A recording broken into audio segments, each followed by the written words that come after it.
올해는 유난히 봄비 소식이 잦은데요. 특히 절기상 고고인 이맘때쯤 비가 자주 내리면 김해를 대표하는 차, 장군차의 맛이 더욱 좋아진다고 합니다.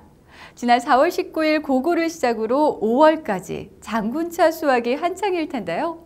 나른한 봄날 우리 김해를 대표하는 명품차, 장군차 한 잔을 제안해 보면서 4월 김해시정 뉴스 시작합니다. 2024년은 김해시가 국내외 이름을 알릴 3대 메가 이벤트를 진행하느라 즐거운 비명을 지르고 있는 한 해이기도 합니다. 특히 지난 4월 22일 막을 올린 동아시아 문화도시 김해는 한중일 3국이 동시에 문화 다양성 존중이라는 가치 아래 다채로운 문화 교류를 추진하는 축제로 뜨거운 관심을 받고 있는데요. 그 현장 소식을 카메라에 담아 더욱 생생히 전해드립니다. 한중일의 다양한 문화를 엿볼 수 있는 동아시아 문화도시가 김해에서 열렸습니다. 개막식보다 이틀 일찍 시작된 야간 부대 행사에서는 미디어 파사드 쇼와 예술 공연, 뒷고기 시식 행사와 한중일 3국 푸드트럭이 진행됐으며 아침 8시부터 저녁 7시까지 개장하던 왕릉 운영 시간도 밤 10시까지 연장돼 국내외 관광객들의 큰 호응을 얻었습니다. 동아시아 문화도시는 한국과 중국, 일본이 지난 2014년부터 해마다 각국의 문화를 대표하는 도시를 선정해 연중 문화교류 행사를 개최하는 동아시아 문화도시 사업인데요. 올해는 경남에서 처음으로 김해가 한국을 대표하는 문화도시로 선정됐습니다.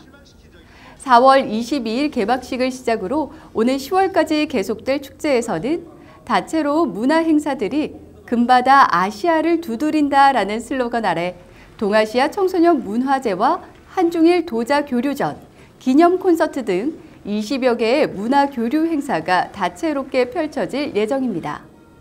이번 동아시아 문화도시 김해가 찬란한 역사와 우수한 문화를 국내외에 알리고 비슷하지만 다른 3국의 문화를 나누면서 상호 간 우호를 다질 수 있는 계기로 자리매김하길 희망해 봅니다.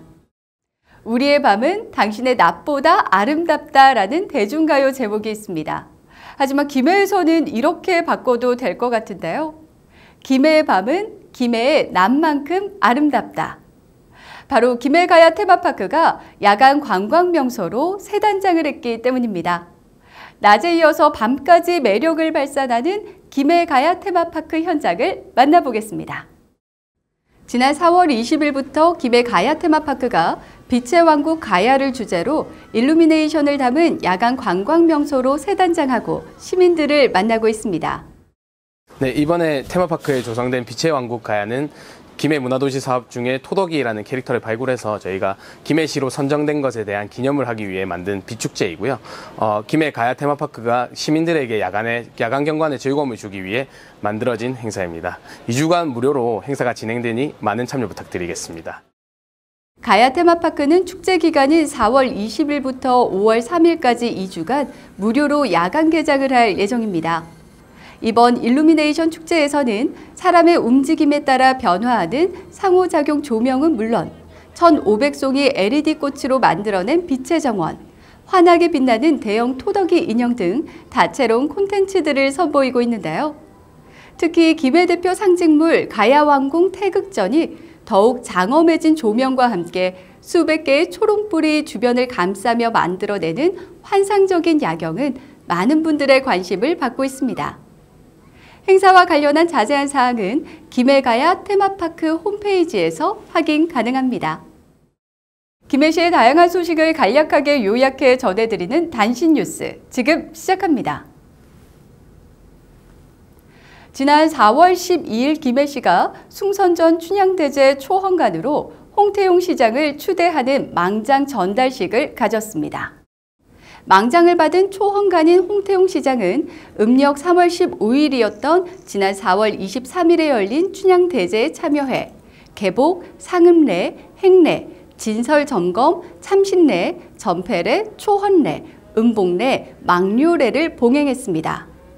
숭선전 제례는 연 2회 수로 왁는 숭선전과 숭황전에서 시조대왕과 왕후를 비롯해 2대에서 9대 왕과 왕후에게 제를 올리는 의식입니다.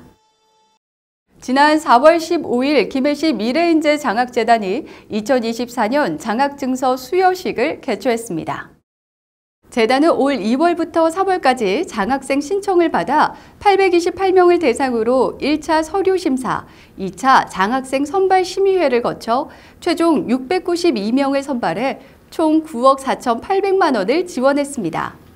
장학금 종류는 지역대학 입학, 지역전략산업 인재 양성, 지역전략산업 연계 취업, 예체능 꿈나무, 성적 우수, 기업체 근로자 자녀, 다자녀 가정 등 총 9종인데요. 이 중 지역전략산업 인재 양성 장학금은 올해 첫 장학생을 선발해 지급했습니다. 지난 1년간을 기다렸던 장유 도서관이 재개관식을 개최하고 본격적인 운영에 들어갔습니다. 이번 재개관식은 지난 13일과 14일 양일간 가족 공연과 마술 체험 프로그램 등의 부대 행사와 함께 진행됐는데요.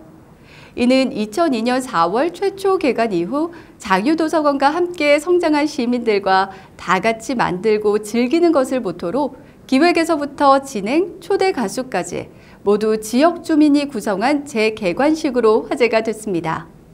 재개관한 장유도서관은 약 1년간의 탄소 중립 모델 발굴 사업 및 공간 개선 사업 등 리모델링 사업을 추진해 친환경 이용자 중심의 쾌적한 독서 환경이 조성됐으며 그 결과 지난달 26일에는 도내 지자체 건축물 가운데서는 처음으로 제로 에너지 건축물 1등급 인증을 달성한 바 있습니다.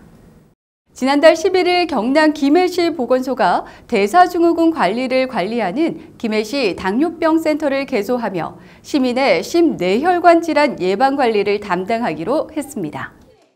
김해시 당뇨병 센터는 국제라이온스 협회 355-C 지구의 기부로 김해시 보건소 2층 서편을 새롭게 단장해 조성했는데요. 이에 김해시는 시민 모두의 감사의 뜻을 담아 김양근 총재에게 감사패를 수여했습니다. 센터는 시민의 심뇌혈관 질환으로 인한 사망률을 낮추기 위해 고혈압, 당뇨병, 이상지질혈증 검사와 교육, 영양운동 상담, 금연클리닉, 건강한 식습관 개선을 위한 조리 실습 등 다양한 건강증진 프로그램을 제공하며 대사증후군을 예방하고 집중 관리하게 됩니다. 손꼽아 기다려왔던 축제의 계절입니다. 멀리 나가지 않아도 집 밖 어디서든 화기애애한 인파가 붐비는데요. 모쪼록 김해 시민 여러분의 몸과 마음도 축제처럼 늘 즐겁고 행복한 일만 가득한 봄날 되기를 바랍니다. 지금까지 김해 시정뉴스였습니다.